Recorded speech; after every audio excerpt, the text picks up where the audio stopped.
I have absolutely been blessed by this RV community. I didn't even know it existed. I didn't RV before. I'd never even towed anything before. Are you an RV person, or are you just RV life curious? Either way, this is a podcast for you. My name is Kate White, and I've interviewed over 50 of my fellow full-time RV women over the past year. These women are not just managing to travel full-time with their spouse, and often with young kids, they're also running a business or a nonprofit as well. These RV queens live a counterculture lifestyle while also pursuing their passion. They're living their dream both personally and professionally. This summer, I'm highlighting 8 of the most popular episodes of the podcast so far. And as a bonus, at the end of the episode, you'll get to hear an update on how the guest's life has changed over the past year. I hope you enjoy the episode and are inspired to keep pursuing your dreams as well. Ladies, I've been searching for a business coach to have on the podcast who knows how to explain the importance of sales in a relatable, interesting way. I have finally found the one. Not only is Dora Rankin a podcast guest, she's also the author of a book called The Heart Sell, which is a guide for women entrepreneurs who want financial freedom. I've read the book and am obsessed with it. If you're looking for a soulful yet strategic way to build your business, head to dorarankin.com. and get the Heart Sell book today.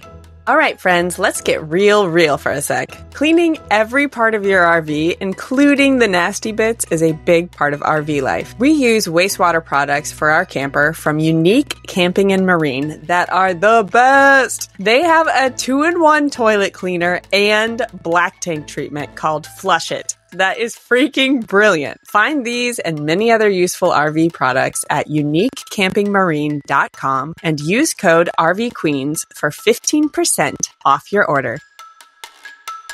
Hello, my friends and fellow RV queens. Kate White here, coming to you from a small town in Florida. I think it's pronounced Defuniak Springs. I don't know if there's any locals listening, but sorry if I just butchered how you pronounce the name of this town. We are staying at an We're staying at an Airbnb this week, also known as an AirBNB, because our slide is getting fixed on our 6-month-old camper. Some of you who've known us for a while know that we have had ongoing issues with our bedroom slide. And this is the week that is getting repaired and it will never be broken again. I'm just putting that out into the universe. Okay, you are going to love this episode with Tara Meyers.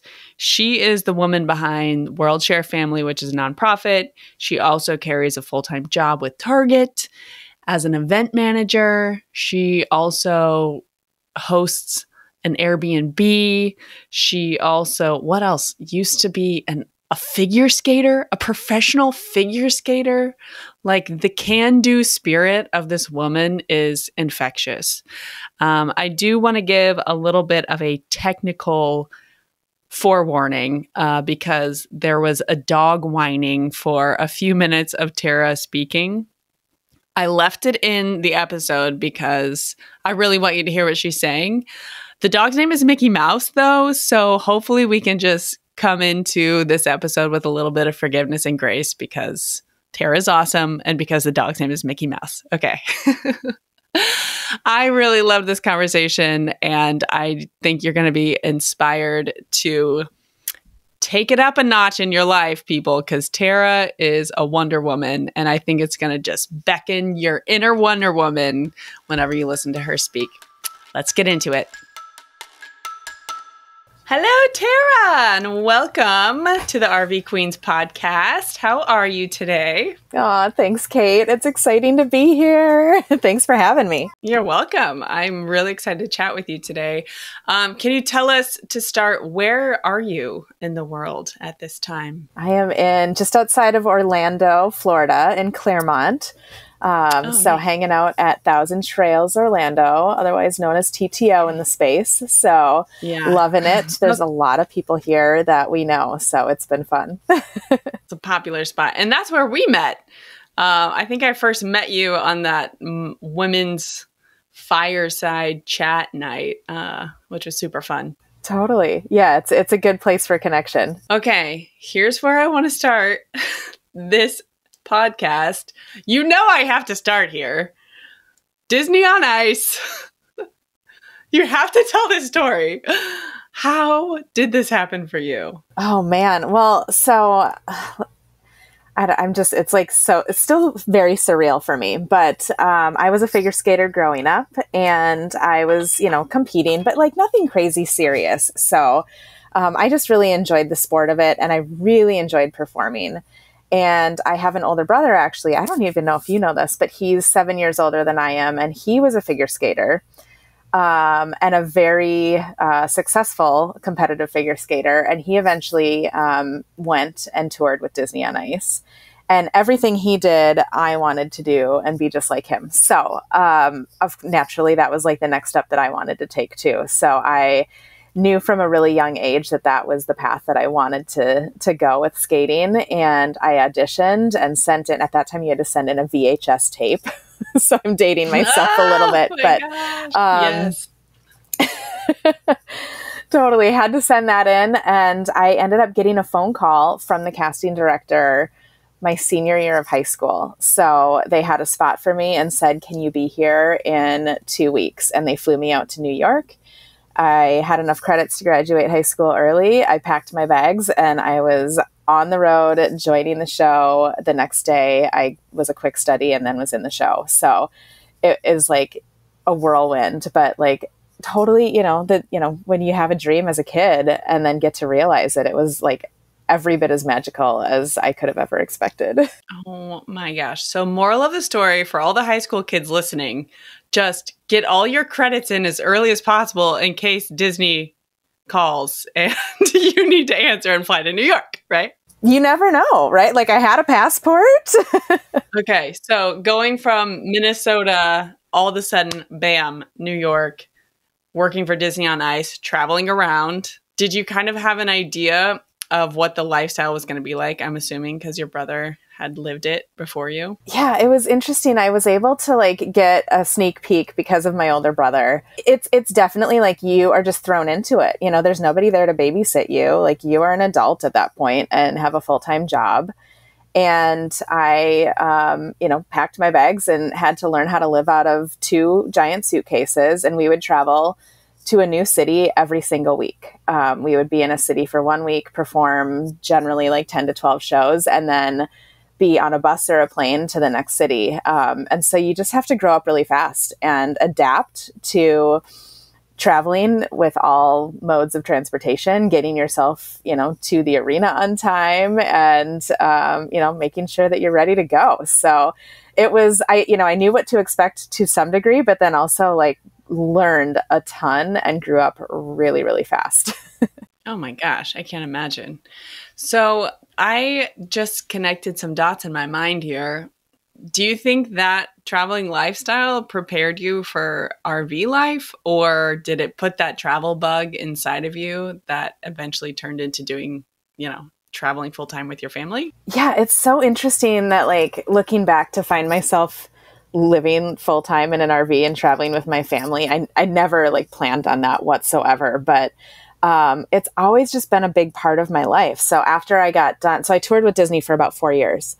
And then after I like quote unquote retired from the sport at the age of 21, I ended up working in like an event marketing space where a lot of my job was traveling for that as well. And so I've just naturally been on the road and, working and doing my job in super obscure places and hotels and airplanes. And so it's just, I think it's part of me and something that I really enjoy. And so I love that I get to do that still with my family and that my husband loves to do it as much as I do. And so, I definitely did not see it coming by any means, but I'm so thankful that it did. So I'm glad you brought up your husband. I have the great blessing to have interacted with you guys in person several times now. And you two are one of those couples that's kind of a dynamic duo. Like you're like, oh yeah, like obviously they're together. Like you just like, it looks like your strengths just match each other so well.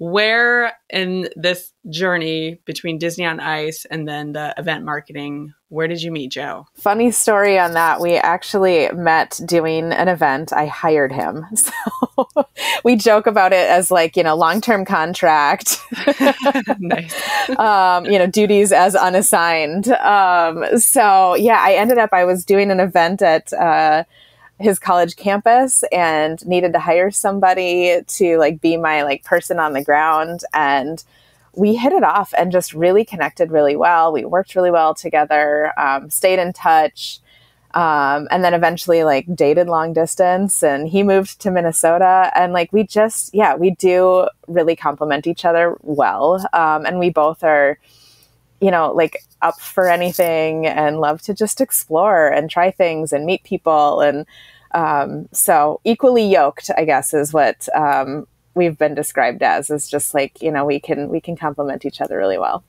Totally. I will +1 to that. So you meet Joe, you date, get married somewhere in there. Did you have kids before you hit the road in the RV? We did. So let's see. When we first hit the road RVing, Aiden's our oldest. He's 8. And then JJ is our youngest. He's almost 4. And so we've been on the road for about a year and a half. So, we had both boys. We have a dog named Mickey Mouse because we're Disney people. And so, yeah, we hit the road with the boys, and that was a little bit of an adjustment, but not as bad as it maybe could have been, or like what you might expect. I think, it's having young kids was definitely a different challenge. We actually ended up getting daycare for JJ in a lot of the cities. I would just like call up just any daycare place that I could find nearby and see if they had openings for like the week or two, to, just help make the transition a little bit easier. And then also give JJ the opportunity to socialize with other kids and develop and learn.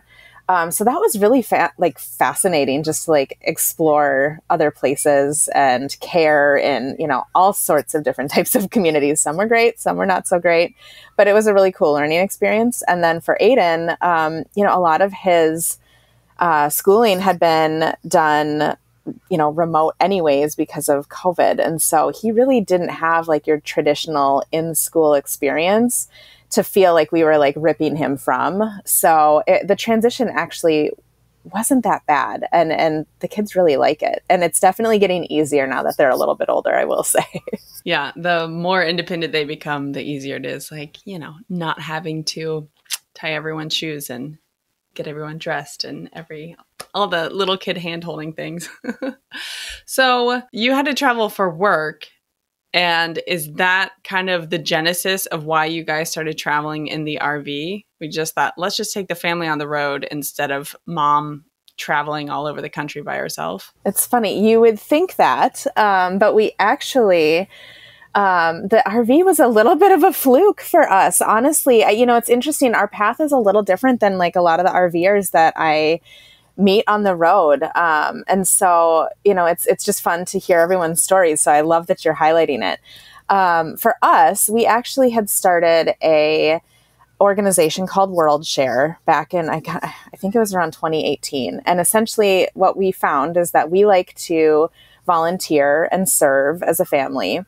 And we liked to go on cruises. And so as part of that, like we have a marriage mentor who challenged us and said, well, why are you, what are you doing to advance that and serve while you're on the road? And we were like, gosh, we hadn't really thought of that. We're just going on vacation.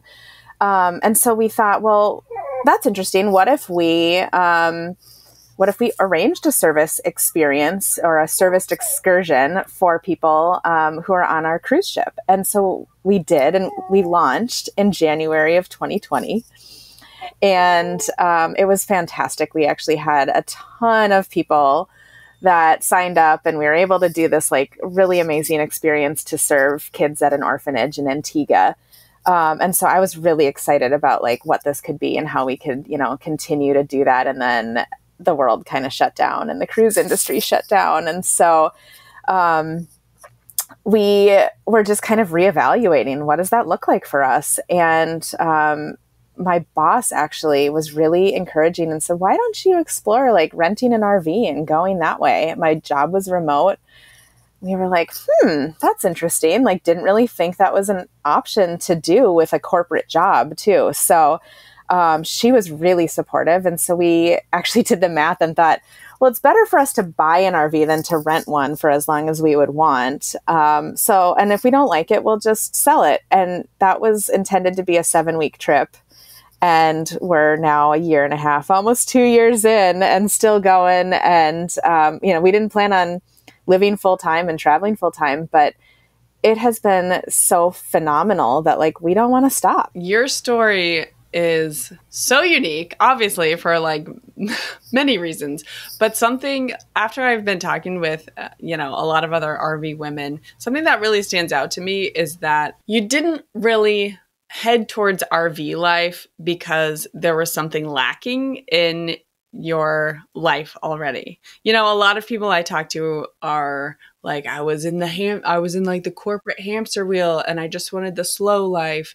Or me and my husband's experience was in 2020, everything shut down and, everything slowed down and we're like, why are we so busy all the time? And then, a couple years later, we're like, let's just like keep being not busy. Like a lot of stories are going to RV life for slowing down.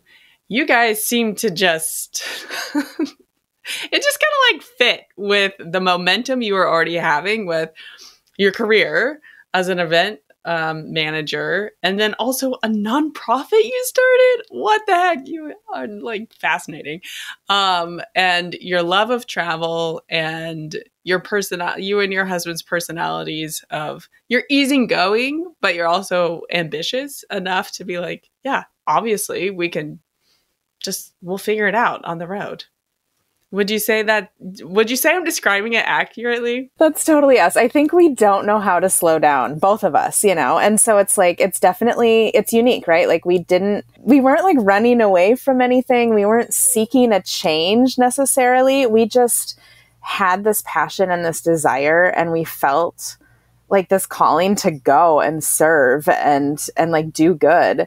And so it just looks different than what we originally envisioned it would look like, but the RV provides us that opportunity. And so it's like, all right, well, what are the barriers? Like, let's remove those and let's hit the road and go do it. And I mean, I do love like the ability of like just stripping away all the outside things and the total rat race. So like, I love that I can, slow down and just enjoy nature and appreciate a simplified life. Like those are definite perks of being on the road.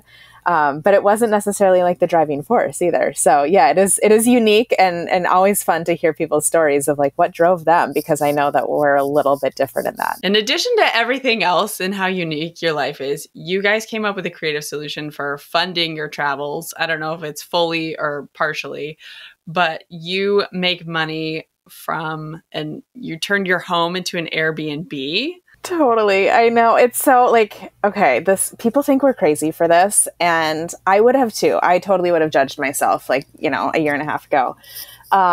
Because we thought like, well, we're going for 7 weeks. Like, what does it hurt if we just list our house and see if anybody wants to rent it? And like, maybe we'll offset some costs. And so we did. And we had friends that were like, no offense, guys, but like, who the heck wants to rent your house? We have a 3,600 square foot home in the suburbs of Minnesota. I mean, it's nice, but it's not like, there's nothing like fantastical about it, right? It's a regular like suburban house in Minnesota.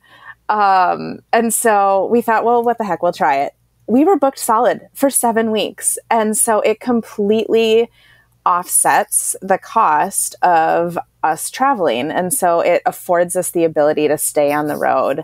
And then honestly, like we get questions all the time of like, well, aren't you worried? Is something going to get broken or damaged? And like, no, people are super respectful. Like we get families that are coming for, special moments that they're celebrating. And honestly, I really love the stories that I hear from them of like how they used our home and they're making memories, with birthday parties, and somebody's, having a wedding there this coming summer. So, so I love that I get to share that. Okay, so faith seems really important to you from what I've seen with your World Share work, and then just even talking with you today. And it's funny, and at the time of recording, we're staying in the Airbnb, like we chatted about before we got on. And I just noticed there's a little pillow behind me that says faith. So, one of those things, all the things coming together. I would love to hear your journey, kind of your faith journey, if you're willing to share, and how that has just kind of played out for you on the road and with this nonprofit. Oh man. Yeah, that is definitely like, thank you for asking, actually, first of all. It's definitely like a huge part of our lives. And I'd say, like Joe and I both have like various backgrounds that really have like shaped us into like choosing to make sure that like above all else, God first, and like and really spreading that and just encouraging hope in people. And so as part of that, like our journey to even starting World Share in the first place, I was really passionate about like wanting to go and serve and do this. And I was also really conflicted in my job at the time, because it was so demanding, and I was feeling pulled and stretched in too many different ways. And so I just said, okay, God, please make it abundantly clear what I am supposed to do. Am I supposed to stay in this job? Am I supposed to pursue building up World Share? Like make it abundantly clear. Well, I think like the next week I lost my job, and I was like, woohoo! Like, thank you. Like, prayers answered. This is exactly like I said, abundantly clear, right? And so I was like flying high, like, this is amazing. And that was like end of February of 2020. And then, the world shut down. And so the cruise industry shut down. So then it was like, oh no, like, what happened? But I had to really trust that like God had a plan. And I really didn't know what that was because now I have no job, no ability to start and build World Share in the cruise industry. It was basically illegal to do any sort of event or gathering. And so I had a low moment of like, okay, I thought I knew what the plan was and I was ready to like execute on it because I'm kind of a control freak. And so it was humbling, and I had to really like reset and just trust. And like looking back though, like, gosh, God provided so much greater than anything that I could have ever asked for. Like, I had an incredible severance package that carried me through COVID and allowed me to like adjust and be present with my family during a time that like I was desperately needed in the home. And then I ended up getting a new job in the event space for a, major corporation that I love. And so that was incredible. Didn't see that coming. And as part of that, I had a boss that was like, hey, you should go, RV. And so the pieces just like continued to fall into place. And as part of that, like, I have absolutely been blessed by this RV community. I didn't even know it existed. I didn't RV before. I'd never even towed anything before. So like, this was a really amazing opportunity to like get connected with people that, come from all different walks of life and be able to just truly go out and find community and serve. And so I don't know. I'm just so grateful for the path that God brought me down. And it is so unlike me to not have a complete plan all the time, but I am learning through this process that like God's got this. And so people are like, well, when are you going to get off the road? And we just kind of say, we don't know. We just are really trying to listen and go wherever God takes us, whatever doors open, we're going to continue to walk through them. So, and it's been a huge blessing in our lives for sure. It's an incredible story. Okay. Quick sidebar. Do you have like a puppy in the background or something that's making a little whiny sound? He is, sorry. Okay. He's going to have to join me and he'll sit. Just give me a sec. Oh my gosh. Thank you. Thank you. Okay, sit. This is Mickey Mouse. Okay, sit. Sit. Oh, what a sweetie. He likes to sit on my lap when I'm working. And so... he was sitting over there Joe whining. took... Oh, because he just wanted some snuggles. Glad to have Mickey Mouse on the podcast with us. Okay, I wanted to touch on what you just described with just trusting, having like a strong faith in your business and all of your endeavors. It reminded me of, I can't take the credit for reading this book, but my husband just read the book that the founder of Chick-fil-A wrote. And a quote from that book that him and I have talked about a lot, and it just keeps sticking out in my mind, is about how the founder of Chick-fil-A had this thought that it's not my business, it's God's business. And so that's what basically like kept him going all these years. And it sounds like a really simple, like almost cliche phrase, but if you think about it in the span of your life, that we're on the earth like maybe 100 years if we're lucky, and all of these things that we're putting our energy to, it's, you know, if we can pay attention to these sparks of inspiration or whatever we believe, you know, God puts on our heart to do or in our mind, and have the courage to follow those through, then in that sense, it really is, you know, God, or, you know, other people call it the universe, however people want to shape it up.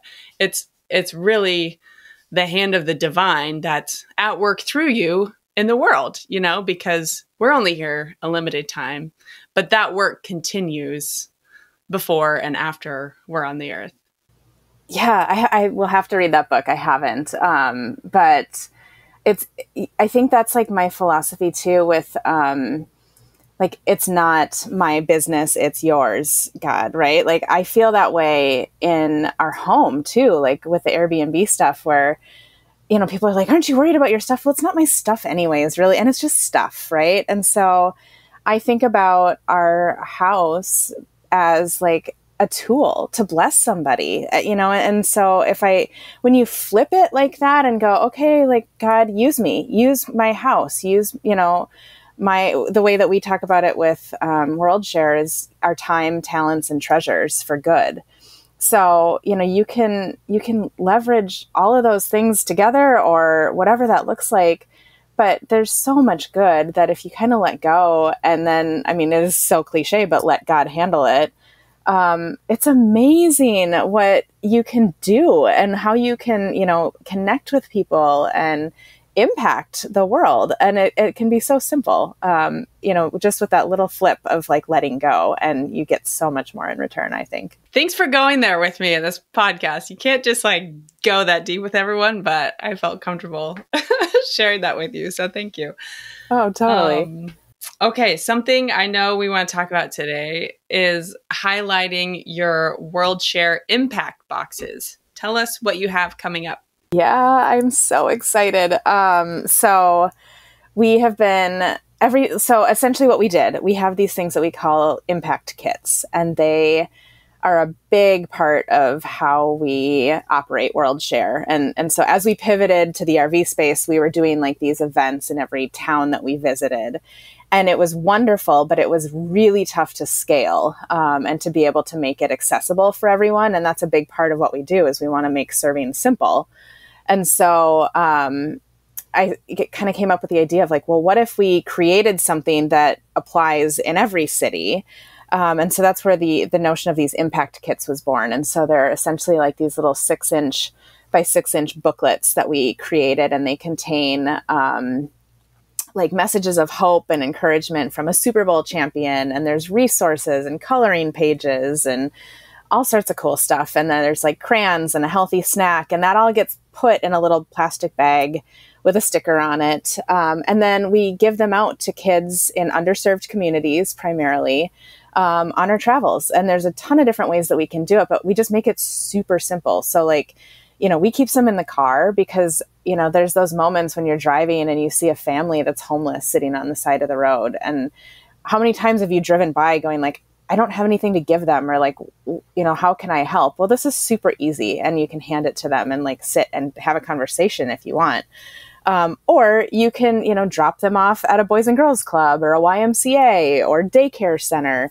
There's tons of different ways that you can use these, but it's like a tool and a conversation starter, which we love. So we created these kits, and we kept getting asked by people like, well, how can I get some? And we didn't really have an answer for that, because we just were doing it, and we were assembling it ourselves and handing them out ourselves as a family on our travels. And so finally we got serious about, well, what does that look like, and how can people get involved, and how can they help? And so we just got yesterday our impact boxes. And so they're essentially like a little, think of it like Bark Box, but for like doing good in the community. And so it's a little box like that contains everything you need to assemble 20 of these impact kits, and then a complete like how-to guide on what you can do with the kits once you've assembled them. So it's a really cool way to like get together with friends or family. The cool thing is like our 2-year-old at the time, was able to participate and put the sticker on or put the snack in the bag. So, it's super simple. It's really fun to teach your kids how to serve, and then you can go and bless somebody. So we are just about to launch those and have that available on our website, where you can go on, you can order a box, and we'll ship it out to you for free. And then you can go and make an impact and help. We have a crazy lofty goal of blessing 50,000 kids. I can't even believe I'm saying that out loud. But we would love to distribute 50,000 of these kits. And so we want to encourage people to go on and order a box, and then go make an impact and tell us about it. Like, that's the best part, is like getting to see this like ripple effect of, change and really positivity that's out there. Ooh, that is so good. I love it so much. It's so simple, but it's so impactful, both for the community that we're serving, but then also I'm just thinking of it from the standpoint of being a mom and teaching my kids that good feeling of let's go out and help people in even the smallest way. It's just something that I want to instill in them from a young age, and you're just making it super easy to do that. So incredible. Thank you for just doing such good work in the world. Props to you. Okay, I have one more question for you, and then I want you to tell where people can connect with you, whatever website or anything, any spiel you want to give about what you're up to, here for it. So the slogan for our podcast is a podcast about unexpected riches. So I would like to hear, in your RV life, what's the unexpected richness that you have experienced in your journey? Oh, I love that, because I think just RV life in general is like an unexpected richness for me. But specifically, I have found the community. Like, it is, honestly, I didn't even know it existed.